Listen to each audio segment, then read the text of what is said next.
Star Overdrive is an open-world action platformer from Carousel Games, an Italian outfit of just 10 people based out of Rome, trying something both familiar and foreign. This small team is ambitiously combining elements of Zelda, Mario, Sonic the Hedgehog, Tony Hawk, and Skate into a hoverboarding game of a very different variety. There have been hoverboards in games before. This is not a new mechanic.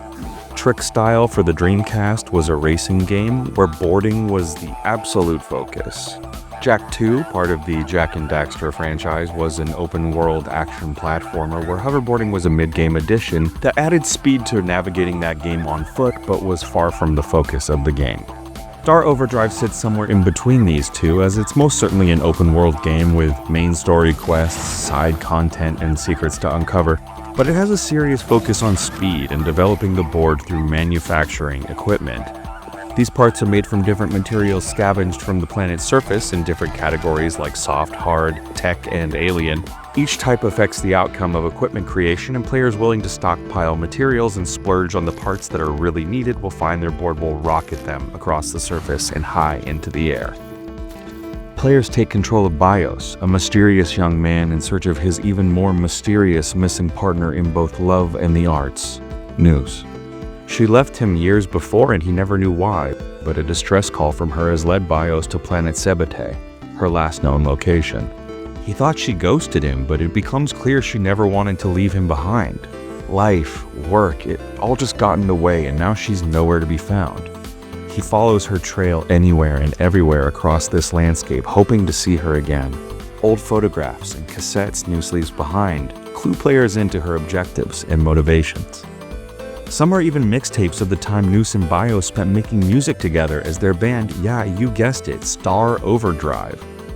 These mixtapes are always denoted by QR codes both in the menu and the world map, and can actually be scanned to link players to music streaming services to listen to the fun, synthy, guitar-charged Van Halen-evoking soundtrack. I hate to say it, but I honestly wasn't a big fan of the music, and I love Van Halen. It's just a bit too derivative without offering anything new, which is very unlike the rest of the game. That said, the QR codes and the way they help build the world and story is very smart. Players will have plenty of time to make up their own mind about the music as they jump and trick their way across sandy dunes and grassy hills. Jumping at the lip of hills and doing those tricks are the main way to gain velocity aside from some boost gates that aren't active at the start of the game. In typical open-world game fashion, scattered towers open up the map upon activation. This also reboots the boost gates in that sector and opens up mines, which function a lot like modern Zelda shrines. This is where the game's core set of 6 gadgets are given and tested again and again throughout the game. These tools feel a lot like the core abilities introduced at the beginning of Breath of the Wild, and they have secondary applications while riding as well, which really enrich exploration. The physics on display are wild, but reliable during puzzles and fun to experiment with. At the end of each mine, there is a skill point to be collected and allocated at the player's discretion. It's between this skill tree and the upgrades to the board that all progression stems from in Star Overdrive. There are quite a few mines on the map, but it's not necessary for players to conquer them all, nor fully upgrade the board to beat the game. Star Overdrive is not a super long game, but players seeking to 100% everything on the map will have quite a lot of content to play, to be sure. The story is another weak point for me here. I definitely didn't connect to the characters very much. The ending of the game is good, but I felt like a greater effort could have been made to make Bios and News more likable and their relationship more clear.